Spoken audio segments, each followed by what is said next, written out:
Hi, it's Christina with the Sisyphean Journal. Today's May 14th, and I don't have an anniversary for today, so I'm going to talk about the question of whether Exodus 21 verses 22 through 25 really defend abortion. Okay. In the NIV, it says, if men who are fighting hit a pregnant woman and she gives birth prematurely, but there is no serious injury, the offender must be fined whatever the woman's husband demands and the court allows. But if there is serious injury, you are to take life for life, eye for eye, tooth for tooth, hand for hand, foot for foot, burn for burn, wound for wound, bruise for bruise. The King James Version, if men strive and hurt a woman with child, so her fruit depart from her, yet no mischief follow, he shall surely be punished, according as the woman's husband will lay upon him, and he shall pay as the judge determine. And if any mischief follow, then thou shalt give life for life, eye for eye, tooth for tooth, hand for hand, foot for foot, burning for burning, wound for wound, stripe for stripe. Now, some Christians try to use the scripture to defend abortion, saying that it means causing a miscarriage isn't the same as causing the death of a human being. The person who strikes the pregnant woman, they claim, is only liable for the premature expulsion of the fetus if that also kills or injures the mother.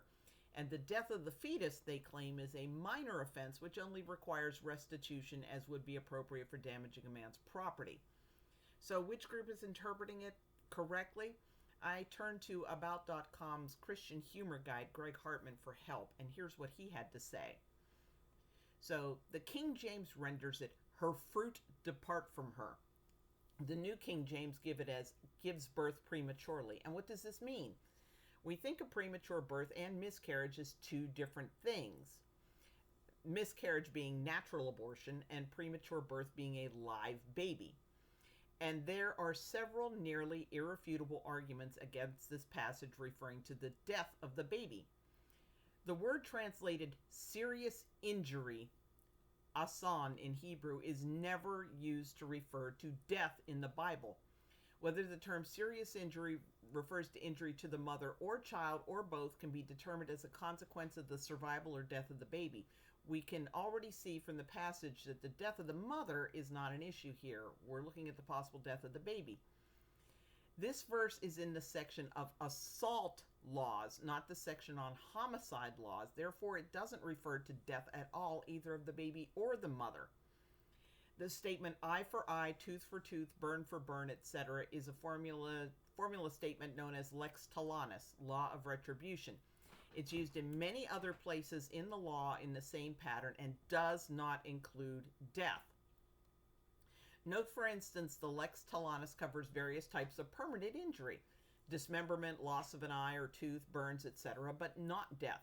Murder, or what we call involuntary manslaughter, are covered separately. For instance, Leviticus 24:20 includes in the lex talionis, but death is covered separately in the next verse. Since the lex talionis appears here with no specific reference to death, death is almost certainly not considered here at all. Therefore, the death of the mother or the fetus would be judged under the murder or accidental death laws cited above. The phrase translated premature birth, yeled yatsa in Hebrew, literally her children come out, does not favor that the idea of the death of the baby is described here. The phrase yeled yatsa is never used in passages referring to miscarriage. The word that is used for miscarriage, Hebrew sakal, is not used here. Sakal is used some 23 times in the Old Testament. Sometimes it is rendered as miscarry in the new NIV, but always, invariably, it refers to childlessness. So the bottom line, this phrase refers to premature birth caused by the fight which the baby survives. If there is no injury other than the premature birth, the guilty party is fined according to the judge's decision and based on the husband's demands. If there is any other injury, and we have already determined that the baby is alive here, then lex talionis would apply to the mother and the baby equally, meaning that the guilty party would suffer the same retributive punishment determined by the injury of the victim. In this case, the victim could be either the baby or the mother. Therefore, the value status of the fetus, according to this passage, is equal to that of the mother. Now, I looked for other online commentaries of this passage and I found other points being reinforced. And one is this verse underscores we are responsible for not only wrongs we deliberately inflict on others, but even for harm we cause unintentionally through our carelessness. And another point is that pregnant women were singled out for particular care. This passage doesn't specify penalties for harming bystanders in general during a conflict, but specifically protects the expectant mother and her unborn child. The miraculous process of gestation bringing fruition to new life is given special attention. This is not saying that causing the death of the unborn child is no big deal. We just fine you.